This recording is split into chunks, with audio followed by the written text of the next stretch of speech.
out of the red corner, an undefeated mixed martial artist holding a perfect professional record. What's up, YouTube? It's your boy, Crossover MMA. This will be my UFC Edmonton recap. I went 9-4 on the card. Not too bad. Timestamps will be in the description. Let's get right into it. In the main event, we had Brandon Moreno versus Amir Albazi. In round one of this fight, Brandon Moreno came out. He took the center of the octagon. Both guys are going tit for tat early on. This is a competitive round, but Moreno's landing a little bit more in the exchanges. Albazi's doing a good job of getting his offense in as well.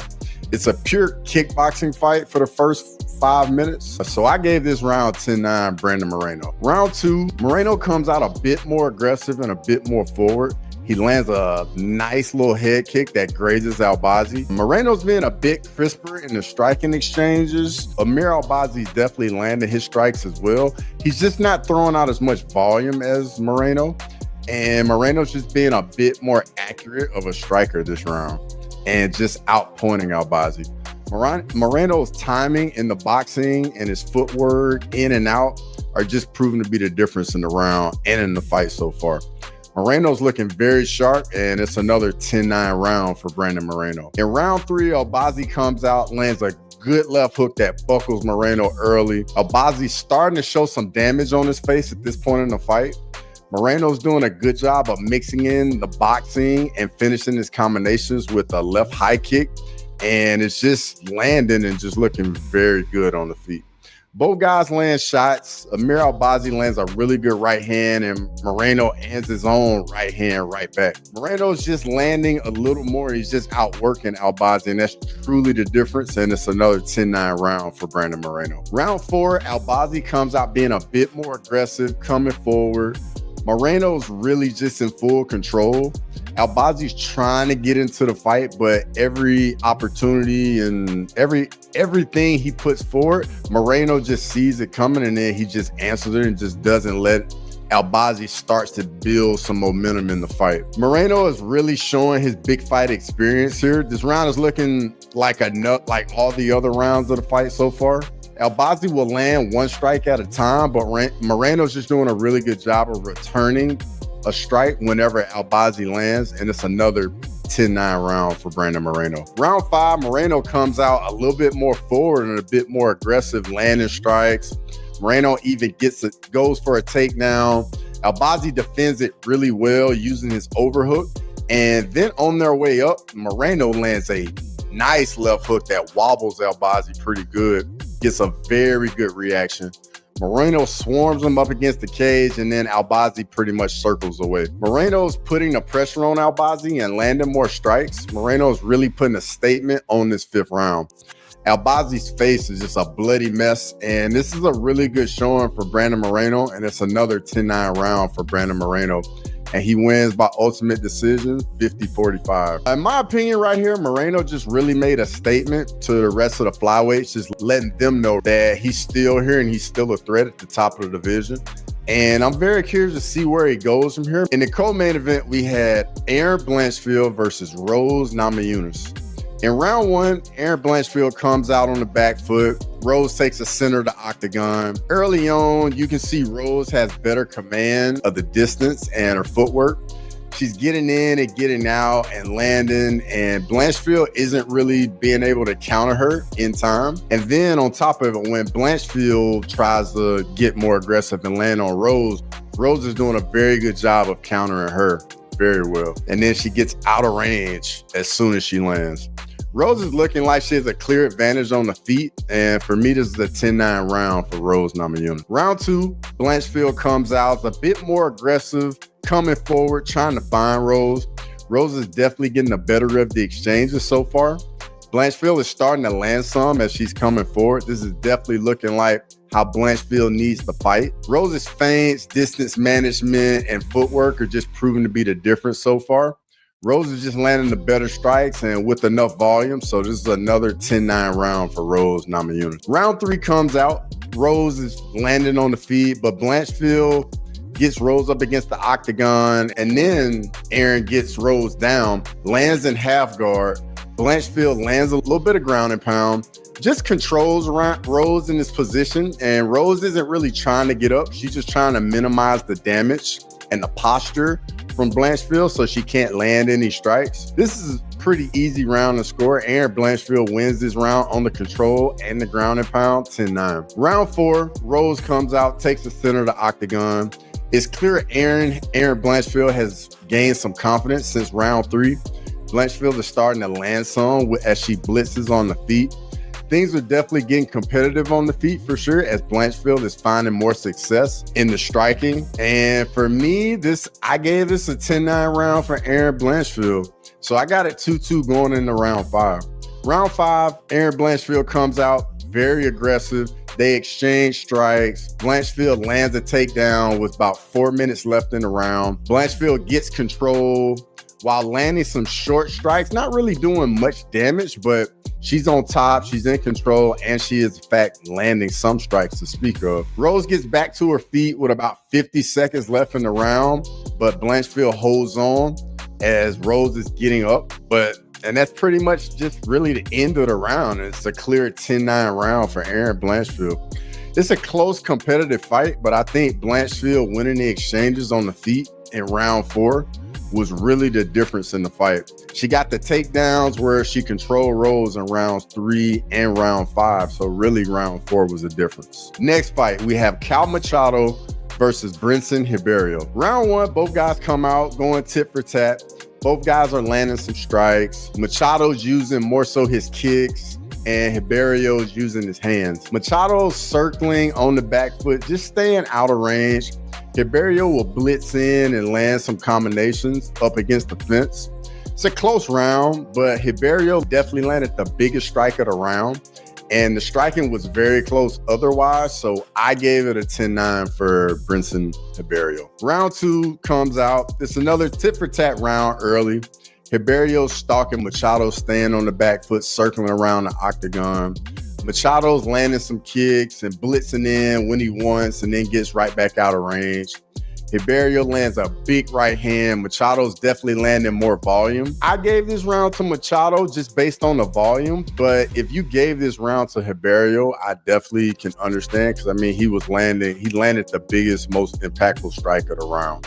So I wouldn't have an issue with it. Round 3, Machado comes out. He's not really backing up as much this round. He's standing his ground and he's just sitting down on his strikes. Machado then gets back to circling after a little bit where he was standing his ground, and Ribero's just following him around, throwing big shots, but not really landing. This is another slow-paced round. Machado starts pressing forward towards the end of the round a little bit. Ribeiro lands a nice right-hand counter. Ribeiro then lands a big uppercut and gets a big reaction from Machado. It's another tough round to score, as Ribeiro doesn't land as many strikes, but he does land the bigger strikes in the round and does more damage with them. But Machado is ahead on the total strikes. So here are the significant strike totals. I barely gave this round to Machado and don't even feel very good about it. Neither guy really actually won the fight. There's no real robbery here because it was a close fight, and I don't think either guy just really came out and just went for it and just won the fight. But Brendson Ribeiro wins by split decision. Next fight, we have Ariane de Silva versus Jasmine Jasudavicius. Both ladies come out filling out the range. De Silva's bouncing, moving, trying to blitz in and then get out before Jasmine Jasudavicius can land on her. De Silva's throwing some nice combinations, mixes in some body shots. De Silva's just putting out more volume. De Silva's starting to piece up Jasudavicius on the feet a little bit. And then towards the end of the round, Jasudavicius catches the kick, gets the takedown, and then lands some good ground and pound at the end of the round. But in my opinion, it's just not enough, and it's a 10-9 round for Ariane de Silva.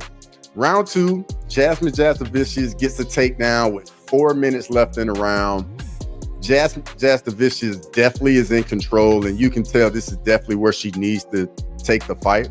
She's mixing in some ground and pound, so she holds the position. This is exactly what Jasudavicius needs in this bounce back round and makes her impact on the fight.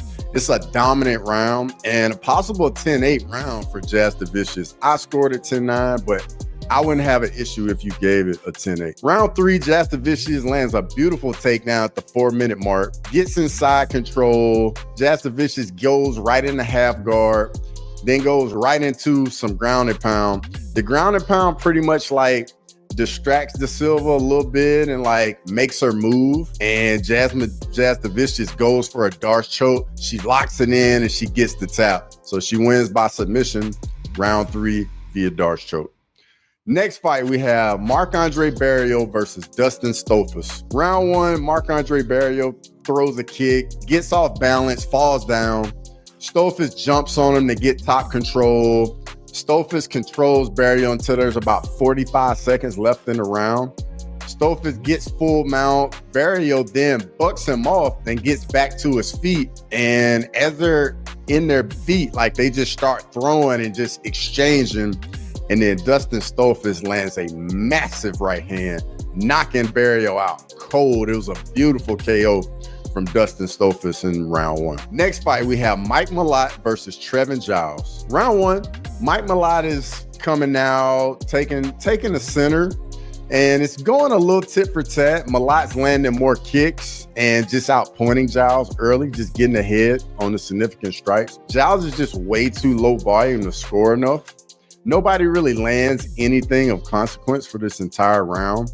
But just based on the volume alone, Mike Malott wins the round 10-9. Round 2, they come out looking pretty much the same they did in round 1. It's tit for tat. Both guys just touching each other. Nobody's really coming across the void and taking any real risk. And it's another pretty easy round to score as Malott nearly doubles up the strikes landed for Giles. Giles is very much in the fight, but he's just not putting out enough volume. And it's another 10-9 round for Mike Malott. Round 3 is another tit for tat round to start.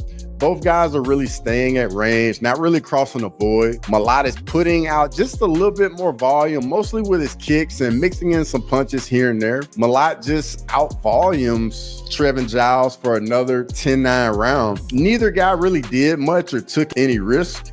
Malott just did enough to cruise to a win. I don't blame Malott for doing enough for what he needs to do to get a win. It takes 2 to tango, and Giles just needed to be more active. Now we go into the prelim highlights. First fight up, we have Charles Jourdain versus Victor Henry.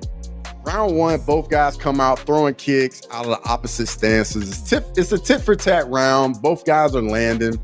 Henry catches a kick and then gets Jourdain down. Jourdain is landing slightly more and slightly heavier strikes this round. I gave it to Charles Jourdain, but if you gave it to Victor Henry, I would totally understand. Round 2, Victor Henry uses the trip to get a takedown and get Jourdain's back. Henry controls Jourdain a little bit. Pause. Jourdain then regains his guard, uses the guillotine to get back to his feet. Then once he gets back to his feet, he shoots his arm fully under Victor Henry's chin, locks up a high elbow guillotine, and gets a submission. So Charles Jourdain wins via guillotine choke, round 2. Next fight, we have Jack Shore versus Youssef Zalal. Round 1 comes out, it's tit for tat, feeling each other out. Youssef Zalal is using leg kicks. Shore is trying to counter with a big overhand. Zalal starts to get a little more aggressive, and Jack Shore is just countering him beautifully. Towards the end of the round, Zalal gets a takedown, then goes for a rear naked choke, but it's right at the end of the horn. Round 2, Zalal comes out measuring and lands a huge knee to the chin, dropping Jack Shore badly. Zalal jumps on Jack Shore, landing some ground and pound, then moves in for an arm triangle and then gets the tap. So Youssef Zalal wins by submission via arm triangle round 2. I'm really looking forward to where Youssef Zalal goes from here and what's next for him in the featherweight division. He's got some really good momentum going. If you made it this far in the video, I really appreciate it. Questions, comments, feedback are always appreciated. You know I love hearing from you. And as always, until next time.